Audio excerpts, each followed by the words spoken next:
이렇게 비대위가 해체되면은 당내 개혁, 더 나아가서 보수 진영 재편의 시작은 차기 전당대회를 통해서 이루어질 가능성이 큰 것 같습니다. 그런데요, 아까 이제 신 의원님 말씀처럼 김문수 후보, 김문수 전 장관의 당권 도전 가능성 예측근들이 불지피는 것 같습니다. 들어보시죠.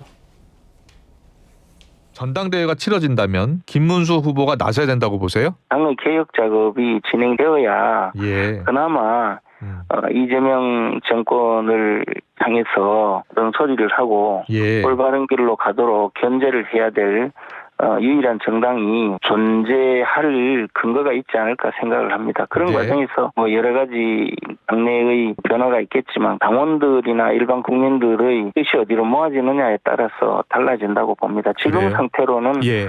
그냥 관망할 수밖에 없는 입장입니다. 김문수 후보가 운동하고 또 일상으로 돌아간 영상을 SNS로 공유하셨잖아요. 그래서 어제 아침에 후보에게 전화를 했더니 관악산 꼭대기에 와 있다. 그래요. 산에 올라오니까 예. 참 마음 편하고 평정심을 되찾고 일상으로 돌아갔다. 네. 그러니 국민 여러분들도 이제 일상으로 돌아가자라는 그런 의미로 올렸던 것입니다. 그래요. 뭔가 대선 이후에도 김문수 후보가 역할을 할 것 같은 그런 뉘앙스를 지금 풍기잖아요. 김문수 후보가 조금 전 열린 캠프 해단식에서 이렇게 부인했습니다. 자꾸 당대표라고 이야기하는 사람인데 우리도 똑같은 쓰레기 더미에 들어가는 겁니다. 그런 소리 지금 하면. 지금 자리 다툼을 할 때가 아닙니다. 이거는 국가의 위기와 국민적인 그 위기 앞에서 우리가 해야 될 이야기겠고 안 해야 될 이야기인데 지금 당대표 김문수 해라. 이거는 김문수 너 아주 쓰레기통에 살아라. 이거하고 똑같은 소리예요. 그런 소리 절대 하시면 안 돼요. 저는 그런 사람이 아니에요. 최 변호사님, 김문수 전 장관이 아주 강한 어투로 나보고 지금 당대표 하라는 건 쓰레기 더미 들어가라는 것이다. 어떻게 들으셨습니까? 저도 깜짝 놀랐습니다. 예. 사실 엊그제 그러니까 그 후보로서 어떻게 보면 패배한 것에 대한 책임을 지고 국민에게 감사와 사과 인사를 한 그 자리에서 실질적으로 두 가지 얘기를 했죠. 이번 당 패배 원인을 분석하면서 당이 지난 그 비상계엄에 너무나 많은 큰 영향을 받았다는 그런 점을 통해서 각 그 우회적으로 윤 전 대통령을 비판했고 적어도 저는 그렇게 느꼈습니다. 또 하나는 뭐냐면은 우리 경선 과정에서 당내 민주주의가 무너졌다 이렇게 평가를 했습니다. 결국 그 말은 뭐겠습니까? 이른바 우리가 얘기하는 쌍권총. 그 당시에 있었던 권영세 비대위원장 그리고 그 당시 이제는 뭐 물러났습니다만 권성동 원내대표에 대한 저격 저는 그렇게 느꼈습니다. 그렇게 하면서 많은 분들이 생각을 했듯이 뭐 정계 은퇴를 한다든가 아니면 그런 본인의 거취에 대해서 어떤 말씀을 하실 거다 생각했는데 특별히 그런 말씀을 없다라는 점에 미뤄 짐작했을 때에 경우에 따라서는 김문수 후보님이 다가오는 뭐 7월이건 8월이건 아니면 올해 있을 가능성이 높은 전당대회에 출마할 의향이 있구나 하는 그런 짐작은 했었습니다. 그런데 그 생각과 다르게 오늘은 오셔가지고 직접적으로 본인은 그런 사람이 아니다라고 얘기를 하셨습니다. 다만 그럼에도 불구하고 저는 여전히 가능성은 살아남아 있다라고 생각을 합니다. 이른바 이재명 트랙. 이재명 전 지금 대통령이 어땠습니까? 지난 2021년이었습니까?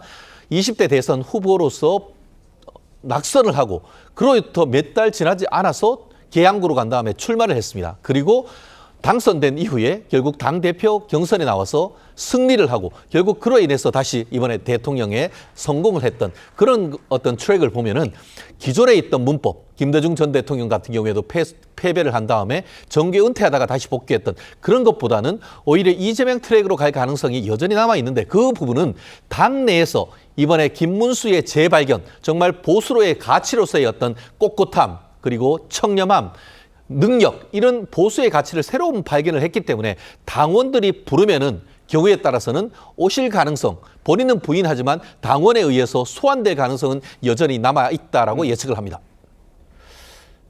예, 일단 한동훈 전 대표 측 얘기 듣고 제가 김영주 의원님께 좀 여쭤볼 게 있는 것 같습니다. 대선이 끝나자마자 이렇게 김문수 전 후보 측 인사들이 당 대표 얘기를 꺼내니까 한동훈 전 대표를 돕는 의원들이 반발했습니다. 한번 들어보시죠. 우리가 다음에 이제 새 출발을 해야 되잖아요. 예.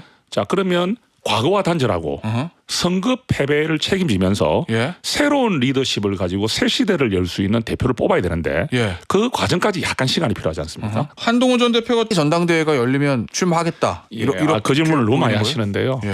대표께서 그런 말씀 하신 적이 없습니다. 그런데 대표께서 지금 대표도 지금 고민이 될 것 같아요. 우리가 이게 지금 내년에 지선이 있지 않습니까? 예. 근데 지금 가장 어려울 때 이 이재명 정부가 시작하면서 기대감을 가지고 어찌 보면 좀 국민들에게 좋은 정책을 펴면서 인기를 얻을 수 있는 시기에 예. 내년 지선도 쉽지 않다는 얘기가 있잖아요. 이럴 때 나서서 책임지는 것이 한동훈 아니냐 이런 이야기도 하기 때문에 당을 쇄신하고 김영주 의원님. 네. 당 쇄신을 할 사람은 한동훈밖에 없지 않나라고 지금 한동훈 전 대표 측 측근들은 얘기를 하는 것 같습니다만 앞서 보셨죠? 김문수 전 후보가 당 대표 안 한다. 그 근거로 든 게 내가 저 쓰레기당에 왜 가냐? 내가 왜 쓰레기 더미로 가는 거다. 그렇다면 뭐 친한계와 김문수 전 후보의 문제의식은 같은 거라고 봐야 되지 않습니까? 어떻게 보십니까? 그러니까 사실은 이제 그야말로 선거라고 하는 것은 이길 수도 있고 질 수도 있습니다만은 선거의 결과 자체가 그야말로 원팀이 되지도 못하고 계속 평행선을 달리다가 져버린 것이에요. 그런데 뚜껑을 열어보니까 후보 단일화하고 좀 잘했으면 이길 수도 있는 선거 이렇게 되는 상태입니다. 지금 현재 말을 솔직하게 얘기해보면 서로 간에 쓰레기라고 얘기하는 거나 다름 아니에요. 지금 너무 험한 표현을 거칠게 하지 않았지만 김문수 전 후보께서도 쓰레기 듬이라고 하는 것은 내부적으로 화가 나 있는 거죠. 내 선거에 친한계들이 제대로 진정한 마음으로 발벗고 뛰었느냐에 대한 불만을 애둘러서 표현한 부분이고요. 여전히 정성국 의원 얘기 말씀은 저분은 후보였기는 하지만 사실은 정당성이 없었어. 후보답지 않은 후보였어. 결과적으로 이 문제를 해결할 수 있는 것은 한동훈밖에 없어. 이게 계속 그 마음을 열지 않고 계속 선거를 치렀는데 결과가 좋을 리가 있겠습니까? 그런데다 지금 홍준표 탈당해서 전혀 다른 이야기를 해버리고 그러면 이 당은 어디로 가는 것입니까? 그래서 저는 그런 면에서 김문수 후보도 그렇고 한동훈 후보도 그렇고 오히려 이참에 지금 부각되는 사람은 안철수 선대위원장입니다.